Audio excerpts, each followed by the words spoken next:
कहानी है रामपुर गांव की, जहां के मर्द महिलाओं को हमेशा नीचा दिखाने की कोशिश में रहते। अरे अभी तक खाना नहीं आया, क्या मुझे एक और शादी करने की जरूरत है? नहीं जी नहीं, ऐसा मत करना, वरना मैं कहाँ जाऊंगी। खाना लेकर मैं अभी आई जी। गांव की पंचायत में भी फैसले हमेशा औरतों के खिलाफ ही रहते। मैं जो फैसला सुनाता हूँ वो भगवान की आज्ञा होती है। इस लड़के ने अपने मन से शादी करके अच्छा नहीं किया। लड़के को घर भेज दो और इसकी शादी इसकी जाति की किसी लड़के से करवा दो, लेकिन ये लड़की, इसे तो गांव के बाहर निकाल दो। नहीं नहीं जमींदार साहब, ये क्या बोल रहे हैं? ऐसा नहीं हो सकता। मेरी बेटी मासूम है, इसे अच्छे बुरे की समझ नहीं है। अरे कहाँ जाएगी ये बेचारी? कहाँ जाएगी? इतनी चिंता है तो पूरे परिवार का गांव निकाला कर देते हैं। बेचारे पूरे बसे बसाए परिवार को गांव छोड़ना पड़ता है। चाहे जो हो, अगर बेटियों को कंट्रोल नहीं कर सकते तो गांव में रहने का कोई मतलब नहीं है। यहाँ औरतों को दब कर रहना होगा। कोई भी अपने हिसाब से कुछ नहीं कर सकता, सब ईश्वर की मर्जी से ही होगा।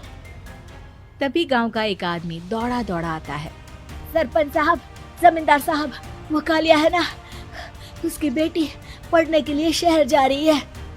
अच्छा, ये कब हो गया? और कालिया की हिम्मत कैसे हो गई ऐसा करने की? लेकर आओ उसे और उसकी बेटी को। बस फिर क्या था, हाजिर हो जाते हैं कालिया और उसकी बेटी सरपंच के सामने। और कालिया, ये क्या सुनने में आ रहा है? बेटी को इंजीनियर बना रहा है तू? और ये बता, गांव में तो स्कूल नहीं है, फिर कहां से इतनी क्लास पास कर गई तेरी बेटी? राधा, जो कि कालिया की बेटी है, उसे लगता है कि सरपंच उसकी तारीफ कर रहे हैं। सरपंच जी, मैंने ऑनलाइन पढ़ाई की है, डिस्टेंस लर्निंग से। सभी में मैंने अच्छे नंबर पाए हैं, जिसे देखते हुए शहर की इंजीनियरिंग कॉलेज में मुझे स्कॉलरशिप मिली है। वाह जी वाह, क्या होती है ये? पहले तो ये बताओ, फिर आगे की बात करते हैं। पूरा गांव राधा की बात सुन रहा था और राधा बोलती जा रही थी। तो ऐसे मैं फ्री में एक अच्छी शिक्षा लेकर गांव में जो कुछ परेशानियां हैं, जैसे बिजली, पानी और इंटरनेट जैसी समस्याओं के लिए काम करूंगी। मैं गांव को शहर से जोड़ने के लिए पुल का निर्माण करवाने का प्रस्ताव रखूंगी।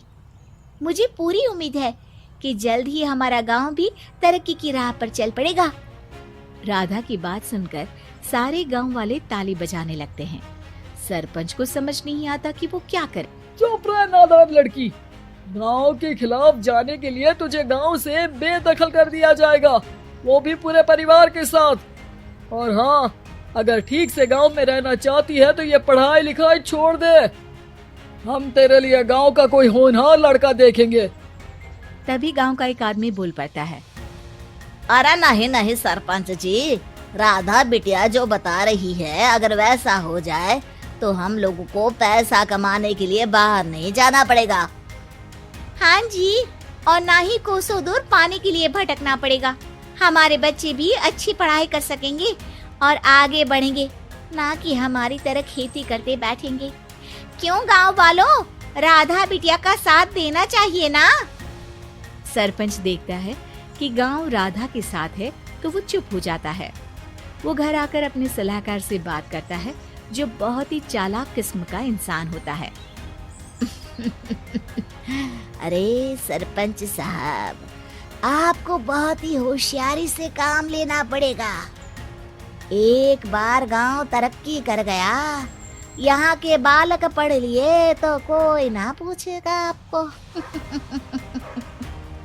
और फिर ये जो बेटा और बेटी है ना आपके, इनको भी आम लोगों की तरह ही जीवन जीना होगा। हाँ, लेकिन करे तो क्या करे? वो ना आप मुझ पर छोड़ दीजिए, बस मैं जैसा बोलूं करते जाइए। अगले रोज सुबह जब गांव वाले सोकर उठते हैं तो राधा के घर के बाहर और साथ ही वो लोग जिन्होंने राधा का सपोर्ट किया था, उनके घर के आगे लाल रंग से कल आऊंगी लिखा होता है। कल आऊंगी, यह क्या होता है? अरे यह तो खून से लिखा है, लगता है कोई भूत प्रेत या चुड़ैल का साया है। चलो सरपंच जी के पास चलते हैं। सभी सरपंच के पास जाकर उसे सारी बात बताते हैं। अरे ये तो बड़ी मुश्किल की बात है। चलो मैं एक बाबा को जानता हूँ, उन्हें बुला लेता हूँ। सरपंच बाबा को लेकर गांव के घर के बाहर जाता है। ओहो, तो ये वो चुड़ैल है जो उन लोगों को निशाना बनाते हैं जो गांव को बदलने का सपना देखते हैं। वो गांव को ऐसे ही संपन्न देखना चाहती है। वो नहीं चाहती कि कोई बाहरी यहाँ का कायाकल्प करे।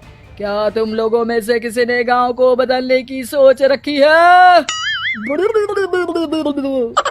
तभी राधा की माँ रोते रोते आती है। मेरी राधा घर से गायब हो गई है।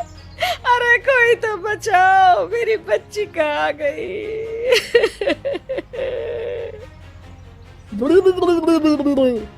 ले गई वो चुड़ैल, तेरी बच्ची को ले गई। अब वो उसे श्रापित करके छोड़ेगी, उस पर चुड़ैल का साया हो जाएगा। तभी बुरी सी हालत में राधा भी वहाँ आ जाती है। उसके बाल चुड़ैल की तरह फैले होते हैं और कपड़ों में खून लगा होता है। सभी राधा को देखकर डर जाते हैं। माँ, पता नहीं मुझे कौन उठा कर ले गया था। अरे दूर दूर हो जा चुड़ैल, अब हम लोग इस गांव में नहीं रुकेंगे। अरे कैसे बातें कर रहे हैं आप? कल तो आप मेरे भरोसे गांव का हुलिया बदलने, अपने बच्चों को पढ़ाने और तरक्की उन्नति की बात कर रहे थे, तो आज क्या हो गया आपको? ये फिर तुम लोगों को बहकाएगी।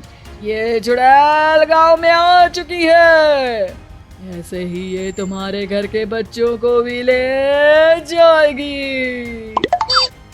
गांव वाले राधा को गांव से बाहर निकाल देते हैं। उसके माँ बाप रोते रहते हैं, लेकिन गांव वाले नहीं मानते। मैं भी अपनी बहन के साथ गांव के बाहर रहूंगा, लेकिन वो पढ़ाई नहीं छोड़ेगी। वहीं सरपंच के घर पर सलाहकार कहता है। देखा, सांप भी मर गया और लाठी भी नहीं टूटी। लेकिन अगले ही दिन सरपंच के घर के बाहर भी वही शब्द लिखे होते हैं और फिर सरपंच की बीवी कहती है, हमारी बेटी को किसी ने अगवा कर लिया है। तभी राधा का भाई वहाँ आ जाता है। अरे गांव वालों, मैंने सरपंच जी की बेटी को देखा था। वो चुड़ैल उसे उठाकर ले जा रही थी। अरे क्या मजाक कर रहे हो? नहीं नहीं सरपंच जी, आप नहीं जानते। वो चुड़ैल अब आपकी बेटी में आ जाएगी, जैसे राधा के अंदर आ गई थी।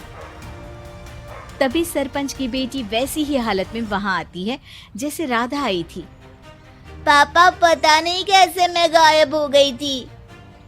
चुड़ैल, इसके अंदर भी चुड़ैल का साया है, मारो इसे। अरे नहीं नहीं, इसे भी राधा के पास गांव के बाहर ही भेज दो। अरे चुप रहो, मेरी बेटी कहीं नहीं जाएगी और चुड़ैल बुड़ैल कुछ नहीं होता है। अरे कैसे बात कर रहे हो सरपंच जी? आप तो बोल रहे थे कि आपका फैसला भगवान का ज्ञान होता है, तो अपने पर बात आई तो अब आप ऐसे बोल रहे हैं। अरे ना ना ना, आपको अपनी बेटी को त्यागना ही होगा। अरे बुलाओ बाबा को। राधा का भाई बाबा को ले आता है, जिसे अब गांव वालों के डर के कारण सच बोलना पड़ता है। मैं कोई बाबा नहीं हूँ, मैं तो मोची था। ये सलाहकार महोदय ने मुझे कहा था एक्टिंग करने को। अब वो मुझे पैसे देने वाले हैं। अब मुझे माफ कर दो। गलती हो गई, मुझे माफ कर दो। तभी वहाँ राधा आ जाती है। देखा सरपंच जी, जब गांव के बच्चे साक्षर होंगे तो आप जैसे लोगों की चालाकी नहीं चलेगी।